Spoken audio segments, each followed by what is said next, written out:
Bismillahirrahmanirrahim. Assalamualaikum warahmatullahi wabarakatuh. Perkenalkan, saya Siti Maspuro dari KPI 7D dengan NIM 12240200147. Di sini saya akan mempresentasikan hasil analisis siaran radio atau audio yang telah saya lakukan. Di sini saya menganalisis satu program audio yang berjudul Moms Corner 64. Nah, dalam episode 64 ini, bintang tamunya yaitu Mama Marini dan Lutfi Bima Putra dengan memiliki judul Fakta Menarik hingga dijuluki Ubin Masjid.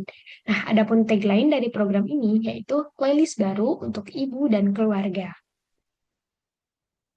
Nah, apa sih program Moms Corner 86 ini?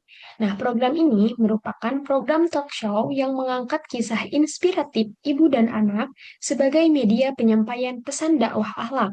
Nah, melalui narasi kehidupan nyata, program ini menekankan peran keluarga, khususnya ibu, dalam menanamkan nilai religius, kedekatan dengan masjid, dan pembentukan karakter anak sejak dini. Nah, adapun target pendengar dari program ini yaitu untuk ibu-ibu, keluarga, dan penggemar celebrity lifestyle. Nah, adapun waktu siarannya yaitu 3 bulan yang lalu bertepatan dengan 30 Agustus 2025 dengan durasi siaran 46 menit 57 detik dengan dipimpin oleh host kita yaitu Nikita Willy. Nah, apa sih tujuan dari program ini? Tujuannya yaitu menginspirasi dan mengedukasi orang tua tentang pola asuh yang efektif dalam membentuk anak yang berprestasi, religius, dan berkarakter baik. Nah, adapun sponsor dari program ini yaitu Cleo. Nah, pada program ini mengangkat materi yang menjadi pertanyaan beberapa orang gitu ya. Yaitu yang pertama tentang pentingnya pendidikan agama sejak dini. Nah, telah kita ketahui bersama kalau misalkan Lutfi Bima Putra ini merupakan salah satu peserta COC yang dijuluki Ubin Masjid. Nah, kenapa di sini dia itu dijuluki Ubin Masjid? Ternyata ini salah satu didikan orang tuanya gitu, karena orang tuanya telah menanamkan pentingnya pendidikan agama sejak dini gitu. Bahkan dengan kesibukannya sekarang dia kuliah di luar negeri, dia itu masih bisa melaksanakan sholat di masjid dan tentunya melaksanakan sholat tahajud istiqomah dari SMP sampai sekarang gitu. Nah, itu sendiri menjadi salah satu alasan mungkin ya kenapa dia disebut ubin masjid karena ketenangan yang ada di dirinya. Dilihat dari ketika dia mengerjakan soal, dia itu begitu tenang gitu. Ternyata setelah dilihat kisah baliknya seperti ini. Kemudian yang kedua ada peran literasi dalam membentuk karakter anak. Nah, Mama Marin ini menceritakan bahwa sedari dulu gitu ya, Mama Marin ini hampir tidak pernah membelikan mainan kepada anak-anaknya gitu. Melainkan, kalaupun membeli mainan itu seperti kayak Lego atau puzzle kayak gitu, tidak berbentuk kayak mobil-mobilan atau kayak gitu. Nah, kemudian Mama Marini ini memberikan kesempatan untuk anaknya yang berulang tahun karena beliau menetapkan tidak ada perayaan ulang tahun gitu. Jadi Mama Marini memberikan privilege untuk bisa beli buku sebebas mungkin kayak gitu gitu. Jadi peran literasi ini telah ditanamkan gitu dalam jiwa anak-anaknya sehingga sampai sekarang pun eh, Lutfi ini masih ketergantungan gitu dengan buku kemana-mana bawa buku gitu karena emang sedari dulu gitu literasi itu telah ditumbuhkan dalam dirinya. Kemudian keseimbangan antara disiplin dan kebebasan. Nah, dengan pola asuh Mama Marini yang apa ya dibilang agak ketat mungkin ya ketika di waktu SD.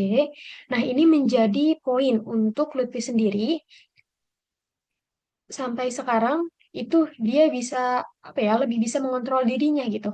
Di mana ini merupakan suatu kedisiplinan dan ini merupakan suatu kebebasan. Dan itu salah satu kunci yang bisa membawa Lutfi sampai keluar kuliah di luar negeri sekarang.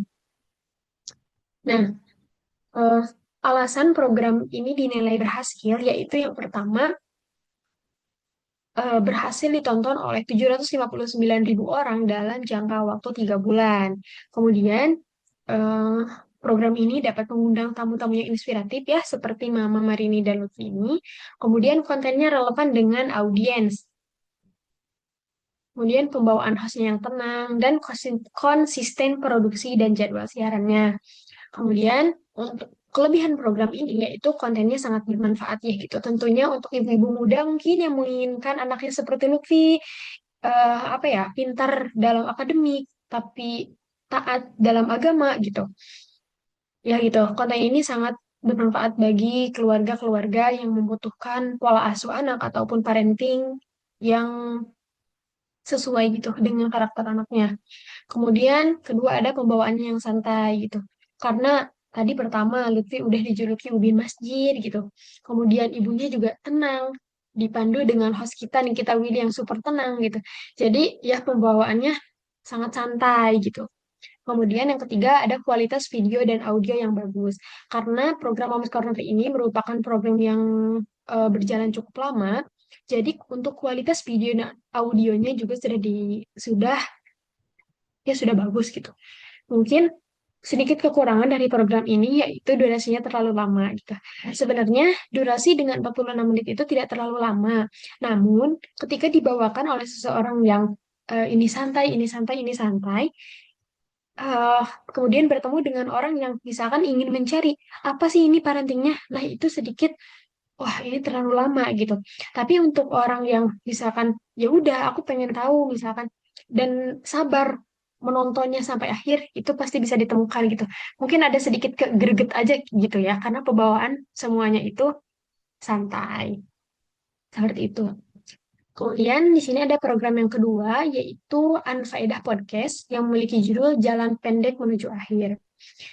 Nah, Anfaedah Podcast ini yang saya teliti yaitu episode 200 yang berjudul Jalan Pendek Menuju Akhir, yang merupakan episode terakhir di program ini. Nah, kemudian menghadirkan obrolan santai dengan penuh humor dan satir tentang keinginan hidup serba instan, kelelahan mental, dan realita generasi masa kini.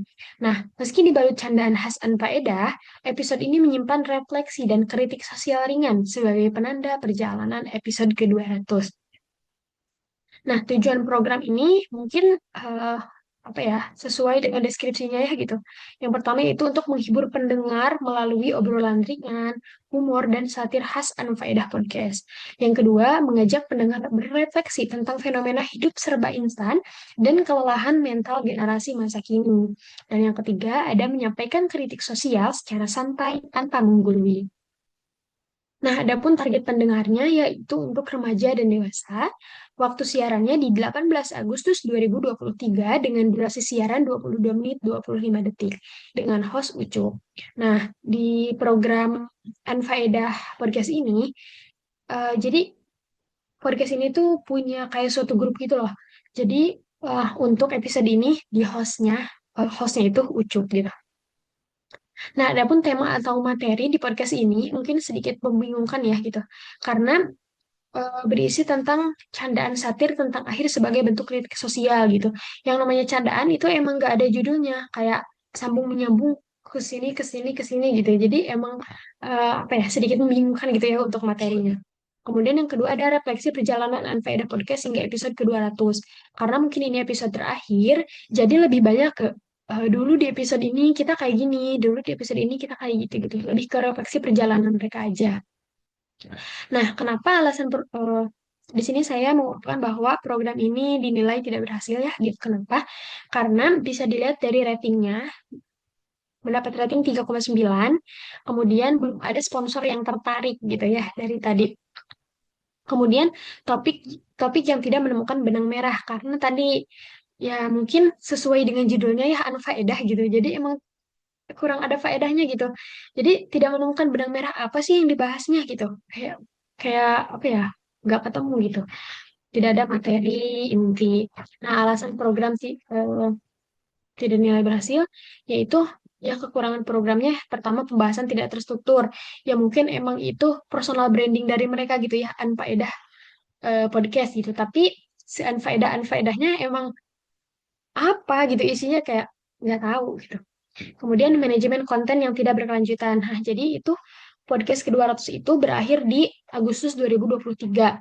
Dan emang di awal podcast itu dikatakan kalau misalkan mereka tuh memiliki kesibukan yang mungkin akan menjeda podcast ini mungkin bahkan 10 tahun di situ bilangnya kayak gitu. Jadi sampai sekarang itu tidak ada kelanjutan kontennya. Nah, mungkin sedikit eh, kelebihan programnya yaitu ada hiburan bagi audiens yang kesepian gitu. Tapi di sini mungkin bisa ditanda kutip ya, audiens yang benar-benar kesepian dan suka dengan humor-humor seperti itu gitu ya. Karena kalau misalkan orang yang serius misalkan mendengarkan podcast ini kayak apa sih kayak gitu, kayak garing gitu. Mungkin sekian yang dapat saya sampaikan. Kurang lebihnya mohon dimaafkan. Terima kasih. Wassalamualaikum warahmatullahi wabarakatuh.